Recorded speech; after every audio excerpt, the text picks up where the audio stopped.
Hello, my name is Jim Lambert, and I'm doing this video to share some stories that I had as a firefighter paramedic, and they relate to the danger of having a single story and a single perspective. So the first story I'm going to share with you involves going on the scene of a heart attack. There was a 50-year-old gentleman. He was lying in bed. It was obvious to us that he had passed away, but my paramedic partner was so intent on doing his job and going by the sequence of events the way he was supposed to, that he failed to consider the surroundings and who was present.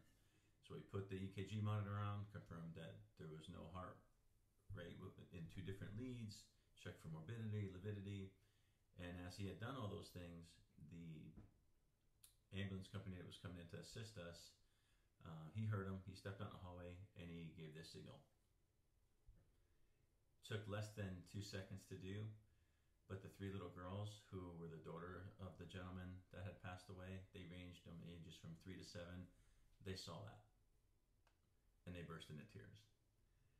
And that forever changed the perspective of how they would remember not only that paramedic, but also the night that their father passed away. Worst night in their lives, they remember my paramedic partner. And I think he even said, "He's done, you can cancel." He didn't even notice that. So after a pretty heated discussion afterwards, there was good heart there. There was good intentions, no malice whatsoever, just a failure to realize the surroundings that were there.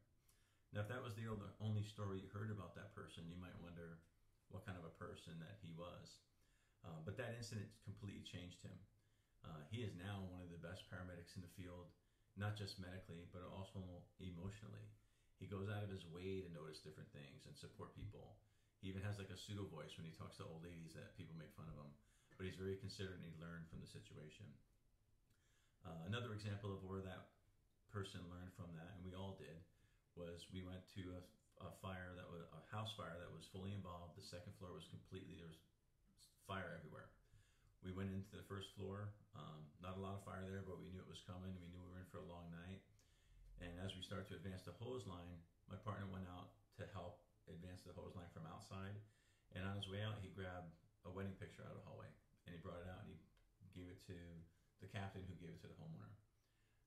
We were there for several hours and not much was salvageable in the house. And it was just a quick act of kindness. Again, probably didn't take 2 or 3 seconds to actually think about and do, but it took time to notice that. And by noticing that and doing something like that, it actually made another difference, but in a positive way. And it's something that people will remember forever. Weeks later, that homeowner came to the fire station and he thanked us for taking the time to do that one simple little thing. In spite of the fact that he lost the majority of his home and his possessions, that one thing made a big difference. So it goes to show you that just a single story doesn't define somebody, but we do tell stories every day, and we do have actions that we take every day that take this amount of time but could have a serious impact on somebody's life and what they think about forever, whether they're thinking about you or the situation that we're involved in. So what kind of differences are we going to make today? What kind of perspective, what kind of stories are we going to tell today, and how will it impact others? Definitely something to think about.